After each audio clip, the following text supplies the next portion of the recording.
are many other belief structures involved here that might maintain him in those circumstances, but imagination will assist him in moving beyond those. And so imagination will assist him in creating a new environment in which his 5 physical senses will then be satisfied based on the new imagined environment. And so he'll move from Haarlem to Maine. And so, imagination then, without limits, or even shifting a portion of the limits aside, expands the reality in which you exist. Now, if you choose, dear friends, you can maintain the reality that surrounds you. You can maintain the walls, the floors, the chairs, the couches, the TV sets, the cars. You can maintain all of this. And you do through imagination. But your imagination is being limited. And if you were to give yourself the permission to move beyond the limits that you impose upon your imagination, to allow your imagination to create beyond those limits, then you also can shift the reality in which you exist. You can shift it from the perspective of circumstances of existence, and you could even shift it beyond this perspective of circumstance of existence into a circumstance of beingness. Think of it. You could move not only from Haarlem to Maine, you could become a multimillionaire, a multi-billionaire, or even yet, you could move from 3rd dimensional reality to 4th, to 5th, to 6th, etc. But it requires the willingness to move beyond the limits of your imagination. Now, we've suggested that there are 32 dimensions in all of existence, in which, from God, Goddess, the All That Is, exists on the 32nd. And that we ourselves reside on the 29th dimension of reality. We suggested strongly that mankind resides on the 3rd dimension of reality. But we've given you a key to your imagination. Prior to us giving you this model, your imagination was limited to concepts that defined and your 3rd dimensional reality existence. But now, some of you, not all, are allowing your imagination to move beyond 3rd dimensional reality consciousness into other dimensional realities. In other words, the concept that there are other dimensional realities that exist beyond that which you see, that which you perceive, is sufficient to allow you to open and to set aside small, minute limitations of the self. This has allowed you to shift your perception sufficiently to allow you then to interact with an individual who is lying on his back, eyes closed, mouth flapping, hands moving, and sound coming out of him. For those of you listening to this series of audio recordings, we're talking about this one. And you're willing to place yourselves in circumstances of environment in which you listen to ourselves speak to you through this one's body. But had you not been willing to allow your imagination to move beyond the senses, the 5 physical senses, then you would not have allowed yourselves to experience this experience of existence. And so you've created for yourself a new perception of reality. To you, reality includes spirit. It includes, quote, the wonders, unquote. It includes an individual lying on his back with his eyes closed and his mouth flapping, speaking words that have meaning, truth. But it isn't this one speaking, it is ourselves speaking, using this one's body. And you're willing to listen. Because you're willing to perceive yourselves into a new reality. Think of it. There are many individuals that are unwilling to allow their imagination to move them beyond the parameters of their own circumstances of existence. That which they see is their reality. As a result, therefore, these particular individuals then maintain and reinforce, in fact, through their choices, their perception of their reality. And when they begin to alter and shift their perception, they do so through the use of imagination. And that, dear friends, is another workshop we will do on imagination in June of the year 2000. And not before then. However, the nature of reality, what is it really? The nature of reality is what you make it, what you choose to perceive it, what you choose to imagine it.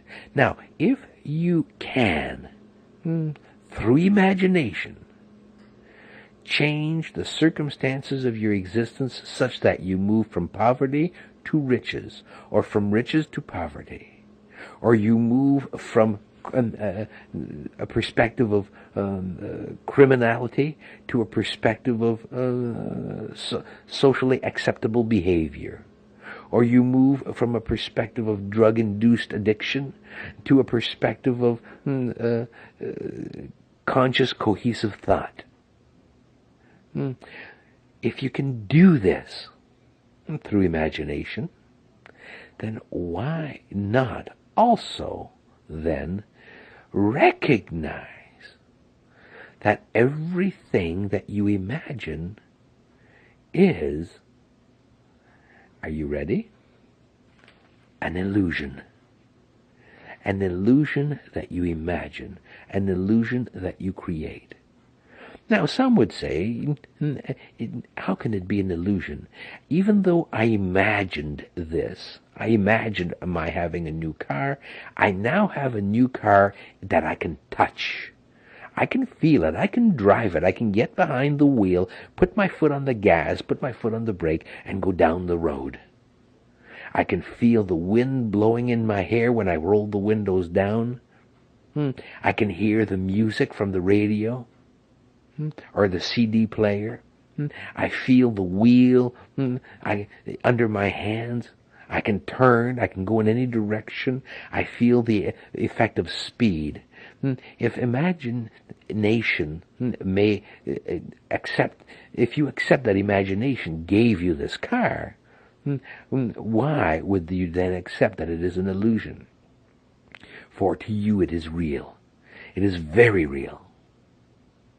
And we would suggest to you that though from one perspective you would say to yourself that it takes a giant leap of consciousness to move from the perspective of created reality to created illusion, we would suggest to you, dear friends, that the commonality of both is imagination, and that imagination will allow you to recognize that the giant leap that you're thinking of is but a small baby step.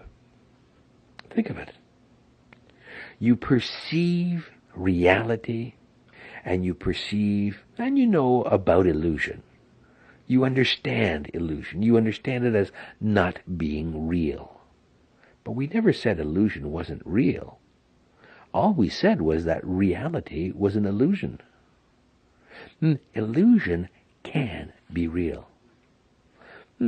Think of the individual walking through the desert who sees a shimmering illusion of an oasis.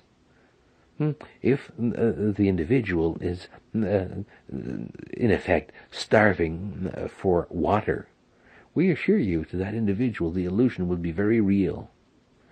And it can be argued, and it will be argued by many, that once the individual gets close to the illusion dissipates. And therefore it isn't real.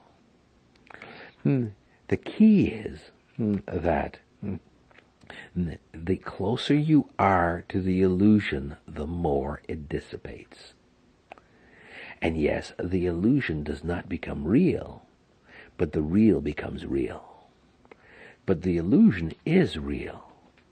And so you create an illusion that to you is real. Why? Because you are very close to it. You are not just close to it, you are in it. Many individuals in the mid-60s and 70s used drug-induced hallucinations to create a perception of reality. They explored with LSD and a number of other hallucinogenics in order to discover for themselves the concepts of illusion and reality. Given enough hallucinogenics, these individuals believed that their illusions were real. And to them they were. And we assure you, given enough hallucinogenic, an individual can, if given, even without hallucinogenics, if given a perception that of fear, that fear can create a heart attack and create death. You fear strongly enough, you can fear yourself into an early grave. If fear can do this, and we would suggest that fear, though it's an emotion, it isn't real, it is an illusion, then, dear friends, see how an illusion can create a reality that if you are in it, to you is real. To that individual who is suffering the heart attack because he fears, we assure you that heart attack is real and that fear is real. But to another individual looking into or looking at that one's existence, the fear is an illusion. It isn't real. And the heart attack, though it is perceived as real, is perceived as being created from the illusion. So if you perceive that that which we've suggested, that a reality can be created from an illusion, and that in truth a reality is but being within the illusion, and is therefore a perceived reality within an illusion, then recognize that that which you see as your reality, as that which limits your existence, that which defines your existence, that which sets boundaries for your existence, is in truth an illusion that you choose to be within. And that as difficult as it is to remove yourself from within the illusion, and we would suggest it isn't, but some individuals see it as being difficult as you perceive it is to remove yourself from the illusion, once you remove yourself from the illusion, then we assure you, you will perceive that the difficulty was also an illusion. For example, think of it this way. You are a male, and you go to sleep. You close your eyes. And in the moment of sleep, you go into a deep, very deep state of dream. In this dream, you are surrounded by beautiful women, each one designed to give you pleasure. Some feed you grapes, some stroke your face, some fan you, and some give you sexual pleasure. In your dream, we assure you that at the moment of your dream, your mind, the conscious portion of the mind that is aware of the dream, to it, that is reality. And it is such a reality that you, male, In the middle of a dream in which you are being pleased and pleasured by a number of females, you can have an orgasm in your dream. Your body physically will respond to it. Your heartbeat will accelerate. Your physical body will move towards orgasm to the point of actually having an orgasm. Why? Because to the mind, your dream was real, and your mind created the circumstances of your existence that reflected the reality of your dream. Now, perceive that concept and recognize what we said about illusion. The dream is the illusion, and the mind perceives the illusion as being real and therefore creates the circumstances of existence that reflect the realness of the reality perceived within the illusion. Now, there is much, much, much more that we can talk about here. But time is limited, to speak of limitations. Therefore, for the benefit of those of you who are maintaining the illusion that your reality is based on time, we will end this session and continue at a later moment.